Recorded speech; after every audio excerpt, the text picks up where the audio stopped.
Fala pessoal, sejam todos muito bem-vindos. Quem fala aqui com vocês é o Amaguinho e bom, é o seguinte, no vídeo de hoje eu quero trazer aqui para vocês um debate, uma conversa sobre essas questões aí envolvendo o Yuzu, o emulador aí de Nintendo Switch, e mais especificamente o mundo open source, que é algo que eu abordo bastante aqui no canal. Então, neste caso aqui, neste vídeo aqui em questão, eu não irei estar abordando questões envolvendo dicas, tutoriais ou coisas envolvendo estes tópicos, mas aqui falando diretamente sobre essas questões do mundo do open source, que eu gosto bastante, eu admiro bastante e eu gosto de trazer aqui também em vídeos para o canal, como já trouxe, por exemplo, sobre o F-Droid, já trouxe os aplicativos de otimização envolvendo ali o mundo open source, foram feitos ali de código aberto, enfim, diversos aplicativos que eu já trouxe aqui em vídeo para o canal, que são feitos aí a partir do código aberto,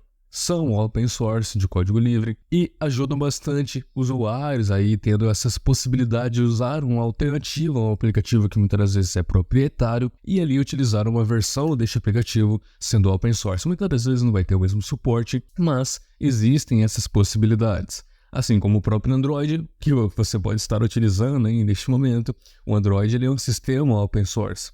A partir do Android, vão existir até mesmo outros tipos de sistemas operacionais voltados a mobile, ao aparelho móvel, que serão também open source, como tem o Lineage OS e outros aí, que são derivados do Android, justamente pelo fato do Android ser open source. E pelo fato do Android ser open source, existem essas derivações, existem aplicativos diversos e existem diversas outras questões envolvendo o Android, que só existe por conta dele ser open source. Você pode estar utilizando um modelo da Samsung, um modelo da Xiaomi, um modelo da LG, um modelo da Motorola, justamente pelo fato do Android ser open source, que não acontece com a Apple, porque a Apple ele é um sistema fechado, um sistema proprietário, onde só vai existir ali utilizando o sistema do Apple OS, ali do iOS, justamente só com o iPhone. Ele não vai ter um Samsung utilizando o sistema do iOS, justamente porque é proprietário e fechado. Mas este mundo só existe com Samsung, Motorola, enfim, diversos aparelhos, diversos fabricantes, justamente pelo fato do Android ser open source. Você pode ir aí dentro do seu quarto, pegar ali o código-fonte, o código base, estudar lá, utilizar o Android Studio e criar o seu próprio também aplicativo, o seu próprio sistema operacional aí derivado do próprio Android.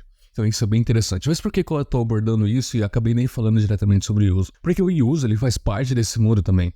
O mundo que nós podemos chamar de mundo open source, que é o mundo que envolve todas essas questões e todas essas possibilidades que a gente nem mesmo poderia imaginar. Por exemplo, esses emuladores como o Yuzu, tem também o Batocera, tem o Retrobat, tem o Emoelec, tem o RetroArch, enfim, tem diversos emuladores presentes aí no mercado para emular jogos retrô, jogos antigos, que são, olha só que interessante, basicamente todos eles, a maioria deles, até mesmo eu não vi até hoje, no momento, um que seja proprietário, onde todos estes são open source. Todos estes são de código aberto, com exceção de emuladores voltados a Android, como BlueStacks, GameLoop e outros que são aí emuladores voltados a Android. Emular ali um serviço de Android no sistema.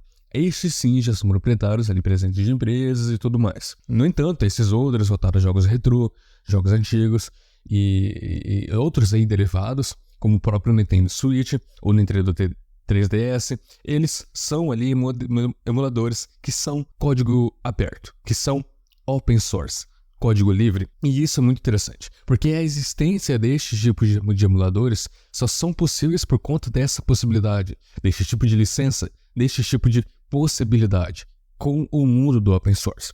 Onde olha só que interessante que vai estar acontecendo agora com o Yuzu, que provavelmente muitos de vocês que chegaram aqui no vídeo já estão sabendo, mas porventura, como o público ele é rotativo, caso você não esteja sabendo, o Yuzu, que é um emulador voltado no Nintendo Switch, ele perdeu aí um processo judicial com a Nintendo, porque aparentemente o criador do emulador recebeu o jogo antes, ele conseguiu emular e publicou para todo mundo basicamente, o que deu provas de que ele tinha um jogo pirata E não teria como contestar, porque já era até mesmo antes do lançamento oficial do jogo, emulando lá no emulador dele, que acabou acarretando ali no encerramento do serviço. Mas aí o que acontece? Levando todos esses casos em questão, e justamente pelo fato do emulador ali, o Yuzu, ser open source, eles vão acontecer como eu vi muitas pessoas comentando, e é bem interessante esse tipo de analogia, seria como se fosse uma hidra, um bicho de 3 cabeças, quando você corta uma cabeça, às vezes surge outra, enfim, uma hidra basicamente. Quem aí entende um pouco sobre essas questões, ainda mais envolvendo o mundo do open source, sabe bem como funciona. E justamente pelo fato de ser open source, qualquer um pode pegar lá o código-fonte do Yuzu, que no momento não existe mais, né? O Git ele foi encerrado, mas provavelmente, no caso, não provavelmente, eu já tenho certeza, porque eu já vi outros usuários, eles já postaram o Git do projeto do Yuzu em outros lugares, e já fizeram o fork, que o fork basicamente é você clonar o Git e fazer modificações, fazer alterações e criar um clone, criar um outro serviço a partir daquele código-fonte principal. Você criou um fork, você criou um outro tipo de aplicativo utilizando aquele como base. É como acontece nos navegadores, por exemplo. Aonde os navegadores, olha só, não acabei nem comentando, mas também só é existente por conta do mundo open source. Pelo menos a maioria dos navegadores, tá? O Firefox é uma exceção. A maioria dos navegadores e mais utilizados no mundo atualmente são existentes para essas questões do mundo open source, que acontece, por exemplo, com o Chrome. O Chrome é a base para vários navegadores. O Chrome, ele é a base para o Google Chrome, ele é a base para o Brave, ele é a base para o Vivaldi, é a base para o Opera, enfim, é a base para diversos navegadores, que são os mais utilizados. Aí tem o Firefox, mas o Firefox ele é uma exceção, ele não utiliza a base Chromium, que é open source, que aí são utilizados por outros navegadores. Mas olha só que interessante também, justamente pelo fato também do Firefox ser open source, o que aconteceu? Também surgiram diversos forks do próprio Firefox. Tem lá o LibreWolf, tem um outro lá que eu não tô lembrado do nome. O Muvad, é isso daí, o Muvad, que também é uma empresa de VPN, que fez alterações lá no código-fonte do Firefox e criou um próprio navegador.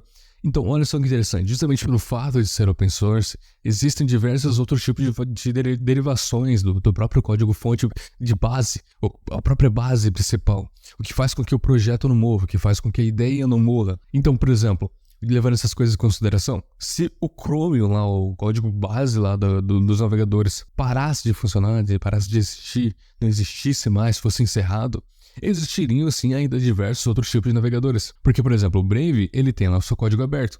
Então, digamos que o Chromium parasse de funcionar. O Brave ainda está lá. Diversos outros navegadores surgiriam utilizando como Brave de base. Porque o Brave, ele tem o seu código aberto. O Chromium não tem, mas ele utiliza uma base open source. O Brave, ele é código aberto e também utiliza uma base open source que é o Chrome. Então é interessante. Por exemplo, o Firefox. Se o Firefox deixasse de existir, encerrasse lá o seu Git, enfim, o seu código aberto, o seu código fonte, vários outros navegadores ainda existiriam porque já existem forks do Firefox.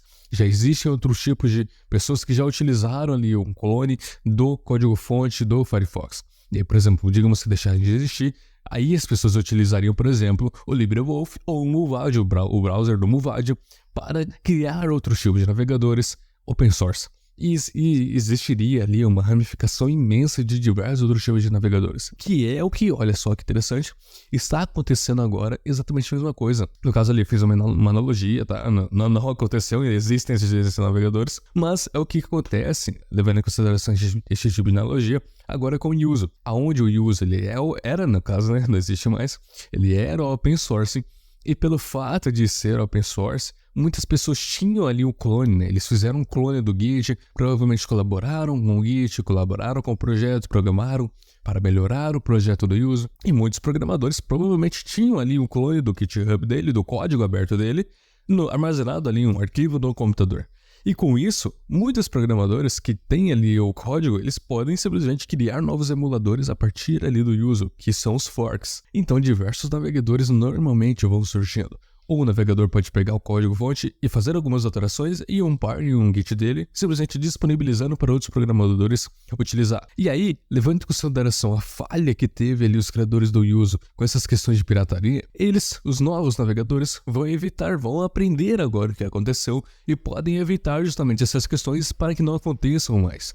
E vão surgir, pode ter absoluta certeza, como já está acontecendo, vão surgir diversos emuladores já por conta dessas questões. do mundo do open source, que é bem interessante. Então, a ideia desse vídeo aqui, a gente foi abordar um pouco sobre essa questão do mundo do open source, conversar um pouco sobre isso e mostrar que não vai morrer, saca? O uso, ele deixou de existir ali por nome, mas de emulador, diversos emuladores que vão utilizar da mesma aparência, das mesmas funcionalidades, da mesma ideia, vão continuar existindo. Vai mudar só o nome, vai incrementar ali alguns recursos adicionais, mas em tese ali ainda vai continuar existindo, digamos em espírito. E desses novos emuladores ainda podem surgir diversos outros emuladores derivados deles. Claro, se for necessário, né? Se tiver demanda ali por parte dos usuários. Então eu espero que vocês tenham gostado, eu agradeço pela sua audiência e até a próxima.